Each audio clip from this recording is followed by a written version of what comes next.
고개 숙여 인사하는 순간부터 쏟아진 건 야유였습니다.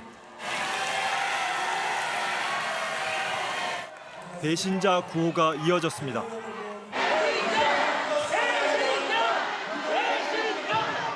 김근식 최고위원 후보가 연설을 이어가지 못할 정도였습니다.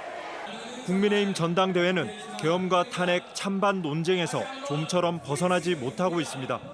계엄에 찬성하고 윤 어게인을 신봉하는 분들, 우리가 당을 접수해서 당을 움직이면 된다는 거짓 나팔수들의 빌붙어 있습니다.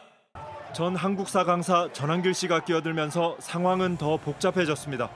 강성 지지층에 영향력이 있는 전 씨는 당 대표 후보조차 공개적으로 조롱하고 있습니다. 전한길 같은 세력들은 배척해야 된다. 나가라 이러는데 여러분 안철수 솔직히 말해서 야 내가 오늘 좀 말 한마디 하고 싶던데 네가 나가라. 하와이 네가 가라. 국민의힘은 전 씨 징계 절차를 밟기로 했지만 실효성이 있을지는 미지수입니다. 송원석 비대위원장은 전 씨의 전당대회 출입을 금지하겠다고 했습니다. 하지만 전 씨는 오는 12일 부산 연설회에도 참석하겠다고 공언했습니다. 여당의 정당 해산 공세 수위가 높아가고 있지만 딱히 대응 방법은 없습니다. 민주당을 해산해야 될 것인지 국민의힘을 해산해야 될 것인지 이재명 대통령에게 공개 끝장 토론할 것을 제안합니다. 국민의힘 한 중진 의원은 끝나지 않는 도돌이표에 갇힌 분위기라고 했습니다. 오늘 첫 당대표 TV 토론에도 앞으로 전략보다는 전 씨 징계 문제와 찬탄 반탄이 주요 쟁점이 되어버렸습니다. JTBC 박창규입니다. 국민의힘이 정말 네. 어디까지 가는지 모르겠습니다. 네, 저는 전한길 씨를 뉴스에서 다룰 때 약간의 죄책감이 있었어요. 이런 사람은 우리가 계속 뉴스에서 다뤄주어야 할까. 네. 근데 지금 정말 제2당의 전당대회가 전한길 전당대회가 될 정도로 엉망진창이 된 상황입니다. 네. 국민의힘 전당대회 지난주 금요일에 대구 경북 합동연설회장에 전한길 씨가 등판해가지고 후보들보다 더 시선을 끌었습니다. 이 찬탄 후보들의 연설을 노골적으로 방해하다가 제지를 받기도 했고 네. 또 김문수, 장동혁 후보에 대해 평가를 내리면서 영향력을 행사했는데 지금 보세요. 화면에 가장 많이 잡힌 사람 전한길입니다. 네. 저때 이제 배신자 막 외칠 때 그 장면인 것 같네요. 그렇습니다. 네. 이제 김근식 최고위원 후보가 계속해서 윤 어게인 세력을 비판했잖아요. 등장하니까 전한길이 이제 방청석 쪽 연단에 올라서 배신자 연호하면서 당원들을 호응을 끌어내고 있습니다. 네. 뭘 배신했다는 거예요, 근데? 윤석열을 배신했다는 거겠죠. 그래요? 네.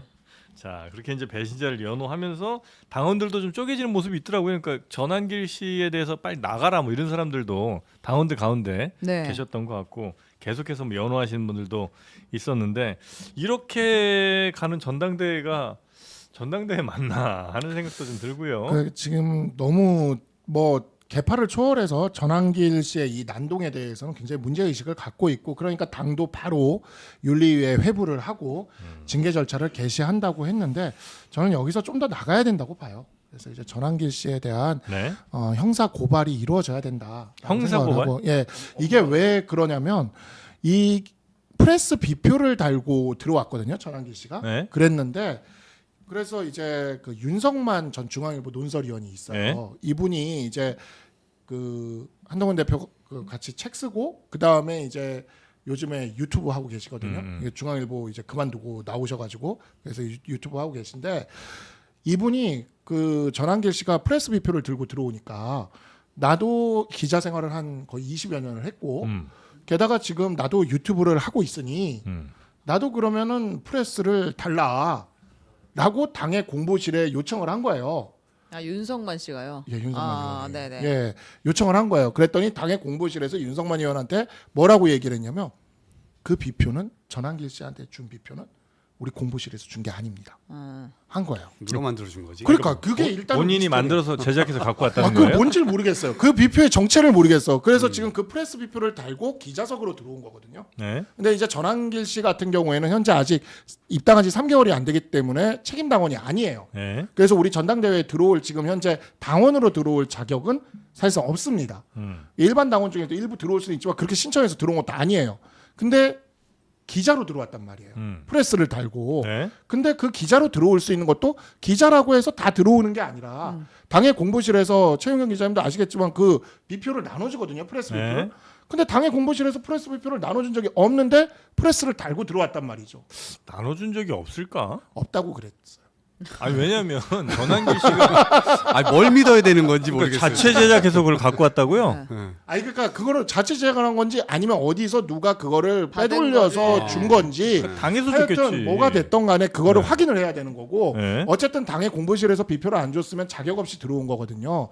그러면 일단은 형사법상의 건조물 침입죄가 구성될 수가 있고 그렇게 들어온 다음에 난동을 부렸으니까 업무방해가 될 수가 있고 만약에 비표를 자체 제작했다면 사문서 위조와 뭐 동행사가 그렇겠죠. 예. 될 수가 있어요. 그래서 이 부분에 있어서 그 형사 고발을 해서 밝혀야 될 문제지 단순히 징계로 끝낼 문제는 아니다. 아니 그러니까 만약에 본인이 자체 제작했다면 당연히 사문서 위조죠. 근데 그 뭐 어마어마한 무슨 저 화폐 위조범도 아닐 거고 그 위조한 수준이 뭐 뻔하겠지. 근데 그걸 당해서 프레스 그 검사하는 사람이 그걸 못 보고 비표 검사하는 사람이 통과시켰다는 것 자체도 문제고. 그렇잖아요. 그리고 프레스 근데- 비표를 주기 전에 리스트가 있겠죠. 어떤 기자, 어떤 회사, 어떤 언론사들 쭉 정리해 놓은 게 있겠죠. 근데 그거를 확인 안 하고 전환길 뉴스하고 들어왔는데 그냥 예 들어오세요.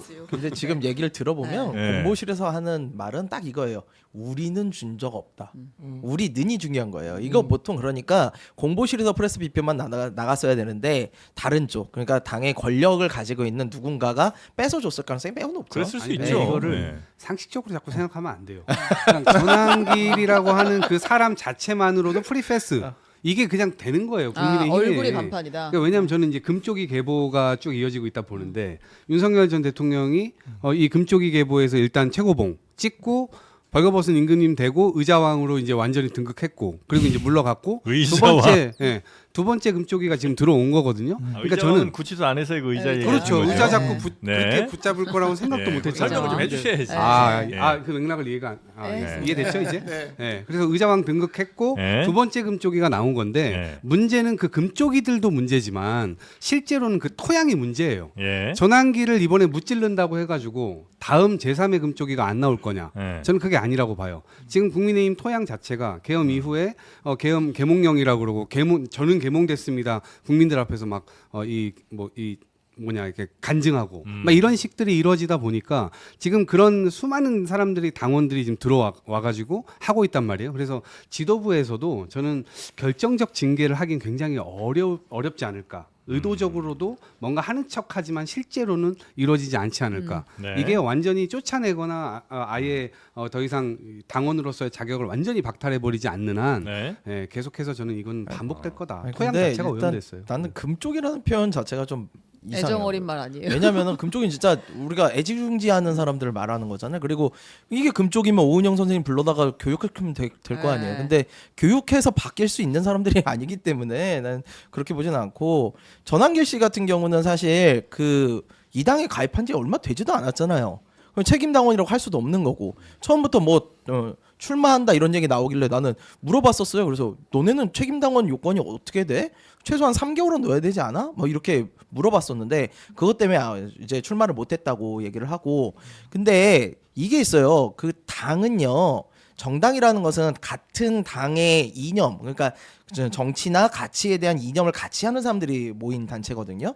그렇기 때문에 정강 정책에 반하고 이런 사람들에 대해서는 당원의 자격 심사를 통해 가지고 당원을 내보낼 수 있어요. 충분히 할 수 있다는 거죠. 근데 내보내지 않고 받아들이고 뭐 신청했으니까 어쩔 수 없다. 이건 너무 소극적인 대응이었죠. 그러니까 처음부터 일을 이렇게 키운 거다. 네. 네, 전환길 씨 처음부터 받아들이질 말았어야 된다. 이렇게 보는 네. 거죠. 개혁신당에도 다른 생각 가지신 분들이 좀 많긴 했죠. 예, 많죠.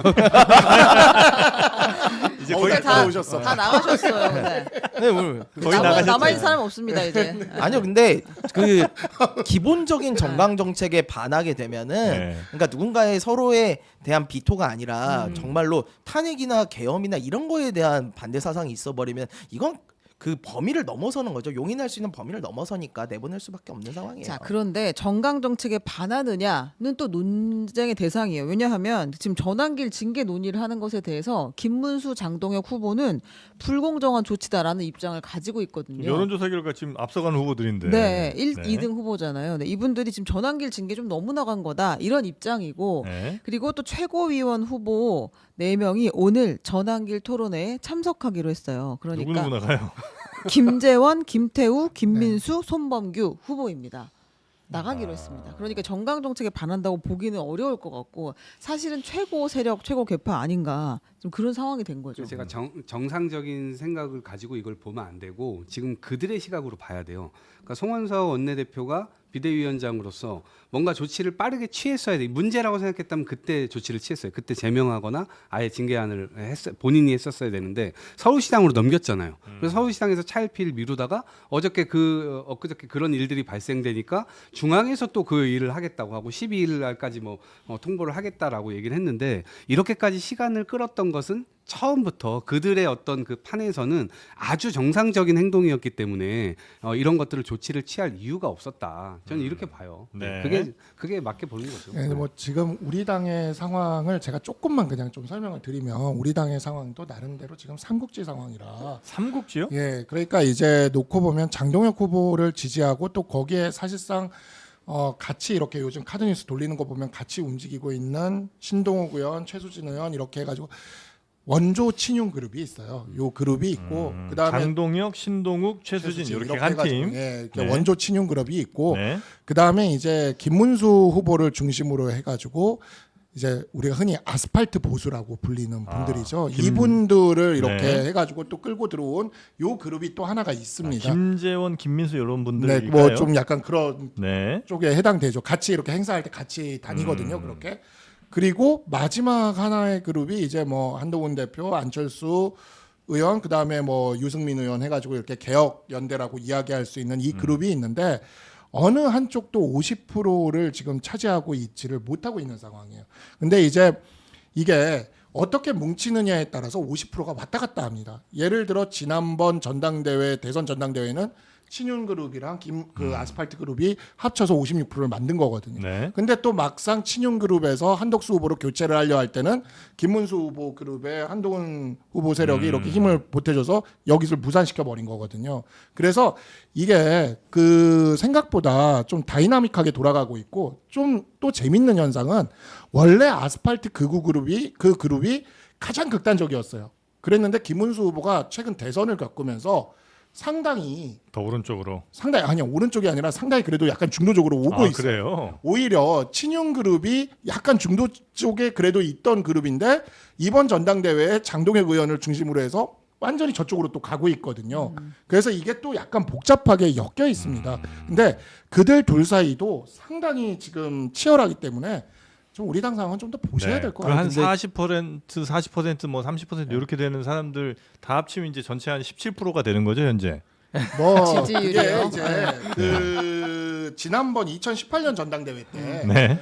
그때 박근혜 대통령 탄핵되고 직후 전당대회 때 제가 지지율을 찾아봤어요. 네. 저희 당이 그때 7%까지 갔더라고요. 아, 그래. 아직은 그보다는 근데 이제 10% 왜 이런 일이 됐냐면 그때는 이제 바른정당파가 탈당돼 있었는데 지금은 그에 해당되는 그룹인 개혁연대 그룹이 탈당을 안 하고 있다 보니까 요 한 10몇 프로 선에서 멈춰 있을 것 같기는 해요. 여기가 우리 저점일 것 같은데 그러니까 그렇게 지금 구성되어 있는 것 같습니다. 알겠습니다. 원래 바닥인 줄 알았을 때 지하실이 더 있는 그렇죠. 거고요. 들어갈 수 있죠. 근데 저 지난번에 7%까지 내려갔던 기억이 있습니다. 네. 네. 앞으로 이벤트가 좀 남아 있는 게 김계리 씨 뭐 입당하지 않을까요? 전광훈 씨, 그다음 윤석열 다시 받겠다고 하니까 윤석열, 김건희 두 부부도 복당. 재입당, 복당이 있네요. 이런 이벤트들이 남아 있어서 네. 맹렬히 진격할 것 같아요. 아니 그리고 그 김문수 후보가 지금 중도 쪽으로 가고 있다고 그러셨는데 저는 그걸 동의하기가 좀 많이 어려운 것 같아요. 네. 어제 토론회 보셨어요? 상대적으로 그렇게 보일 뿐이에요. 네, 봤는데 그거 어떻게 계엄해가지고 사람 죽은 사람 하나 없고 뭐 총불이 겨눈 사람도 없다 뭐 이렇게 얘기하는데 그거를 어떻게 중도 쪽이라고 얘기할 수 있어요? 아, 이해가 가지 그렇죠. 않는데? 그게 굉장히 그 당 밖에서 보면 그러는데 김문수 후보가 소위 말하는 극우 세력들한테 비난받는 이유 중에 하나가 한동훈 이준석과도 같이 가야 된다는 말을 한번 했어요. 그리고 이거를 그 극우 토론회 있잖아요. 거기에 가서도 이 얘기를 비슷한 말을 또 했어요. 그래서 지금 그 극우들 모여 있는 커뮤니티나 이런 데서는 김문수 후보는 지금 배신자로. 그래서 이제 왜냐면 한동훈 이준석과도 같이 가야 된다고 말을 했기 때문에. 근데 우리는 장동혁 의원은 한동훈 이준석과도 절대 같이 갈 수 없다. 우리끼리 순혈로 가야 된다. 이제 그쪽으로 이제 그러니까 어제 그 토론회에서도 그 얘기를 하더라고요. 맞습니다. 장동혁 의원이 김문수 후보한테 물어보더라고. 같이 갈 거냐고. 대답하시라고. 그게 지금 네. 그쪽에서 약간 중도로 오냐 안 하냐. 그러니까 이 기준이 조금 다르다고 생각하시면 됩니다. 장면을 좀 한동훈 저희가- 이준석과 같이 갈 수 있느냐 없느냐.